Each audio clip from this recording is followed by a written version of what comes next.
the Department of Homeland Security posted a video montage featuring the worst bottom feeders in American government expressing their gratitude to ICE agents for their work in terrorizing immigrant communities and drawing guns at children.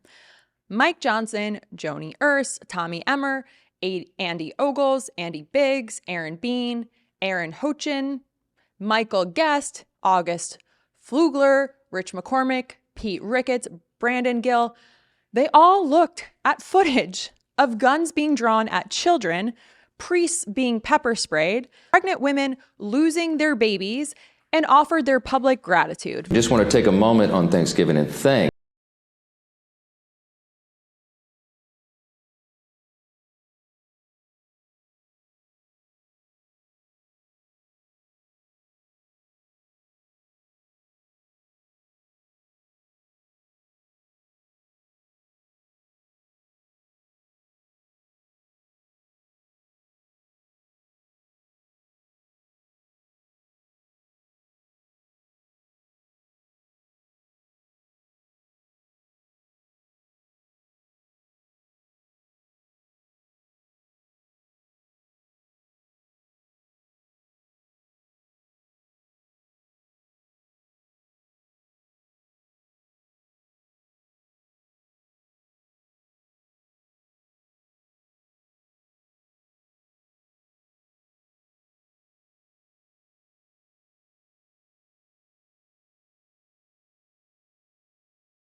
They're thanking ICE for. As of today, at least 65,000 people are in ICE detention. That's a record. And more than 73% of them have no criminal convictions, none. They're being caged in those conditions that are worse than that of our animal shelters. 2025 is the deadliest year for ICE detainees since 2004. It's worse than the COVID-19 pandemic year.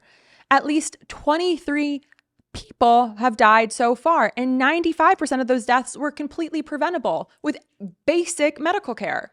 These people died because of the language they spoke, because of the color of their skin, and because ICE agents couldn't be bothered to keep them alive. A former DACA recipient who'd lived in the US since she was 4 years old died after complaining of a fever and persistent cough for weeks. Complaints that were ignored until he stopped breathing. Over 10,000 people have been placed in solitary confinement in just 14 months. Stewart Detention Center in Georgia is the deadliest facility in the country with at least 10 deaths. Yet Civic Corps, a private for-profit prison company, is running it and is continuing to receive hundreds of millions in ICE contracts. They're getting rich off of people's deaths and suffering. And this is happening to children. And before I go any further, I want to give a brief content warning. The next few minutes will include graphic descriptions of state violence, child abuse, death, and inhumane detention conditions. Please take care while watching or while listening. ICE agents pepper sprayed Raphael and his 1-year-old daughter at close range in a Sam's Club parking lot this month. A baby. They looked at a 1-year-old child and decided pepper spray was the appropriate response. In Durango, Colorado, agents used pepper spray and rubber bullets on protesters, including families, trying to prevent the detention of 2 middle school children who were ages 12 and 15, who were arrested with their father on their way to school. These cowards showed up in military regalia to brutalize children. The 15-year-old reported being beaten and handcuffed and forced to sign documents. The 12-year-old sister hasn't been able to speak to her mother since the arrest. In Chicago, a 2-year-old named Layla was affected by tear gas when it was deployed during immigration raids on a walk with her mother.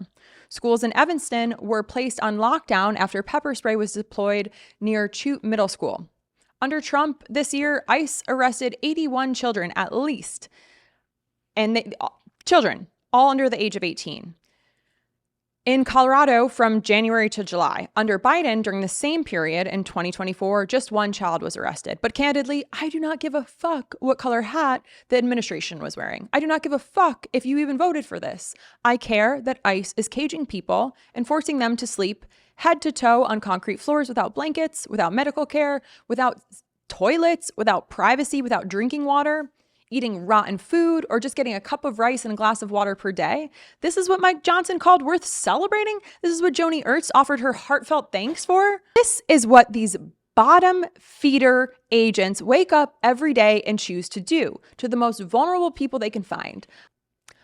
Listen, I'm not a woman of faith, but I do have faith that history will not be kind to these monsters, and that there is a special place in hell reserved for those who built their careers on brutalizing children and their parents, and also a special place for the politicians who filmed thank you videos celebrating it. I hope that they never know peace. I hope every Thanksgiving for the rest of their lives, they remember what they celebrated. They've earned it.